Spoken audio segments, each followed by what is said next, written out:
சரி, calcium and vitamin D இது ரெண்டும் போனுக்கு எந்த வகையில் ஒரு பெருசு ரோல் பண்ணுது? கால்சியம், விட்டமின் டி இதெல்லாம் ஒன்றுக்கு ஒன்று சம்மந்தப்பட்ட கசின்ஸ் மாதிரி தான். விட்டமின் டியில் D1, D2, D3ன்னு இருக்குது.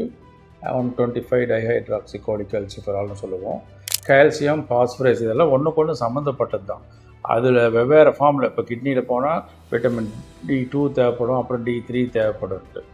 நம்ம பொதுவாக மெஷர் பண்ணுறது கால்சியம். கால்சியம் வந்து நம்மளுக்கு ரத்தத்தில் இருக்கணும், ஹார்ட்டில் இருக்கணும், கிட்னியில் இருக்கணும், மசிலில் இருக்கணும், போனில் இருக்கணும், பிரெயின்லேயும் இருக்கணும். உடம்புல எல்லா பகுதியிலையும் கால்சியம் இருக்கும். இதில் போனில் என்னென்னா நிறைய குவான்டிட்டி. போன் வந்து ஃபிக்ஸட் டெபாசிட் மாதிரி போய் அங்கே டெபாசிட் அங்கங்கே ஸ்டாக் வச்சுருக்கணும். போனில் கிலோ கணக்காக இருக்கும். வேற மற்றதுலாம் மில்லிகிராம் கணக்காக தான் இருக்கும்.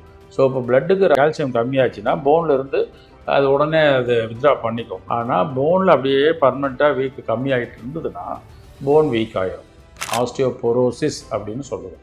ஒன்று ரொம்ப வயசாகிறவங்க, நடக்காமல் வீட்டோடு இருக்கிறாங்க இல்லையா, பர்டிகுலர்லி லேடிஸ். ஏன்னா அந்த ஈஸ்ட்ரஜன் ஹார்மோன் மெனோபாஸ்க்கு அப்புறம் கம்மியாகிறப்ப குடல்லிருந்து கால்சியத்தை உரியக்கூடிய தன்மை கொஞ்சம் கம்மியாகிடும். ஸோ அதனால் ladies are more prone for osteoporosis, bone weak ஆகிடும். இல்லை சில டைம் வேறு பெரிய ஐசியூவில் பெரிய இல்னஸில் இருக்கிறாங்க, செப்டிக்கில் இருக்கிறாங்க, டைஃபாய்டு ரொம்ப நாள் இருக்கிறாங்க, அந்த மாதிரி ஆகலாம். இல்லை கிட்னி ப்ராப்ளம் இருந்தால் ஆகலாம்.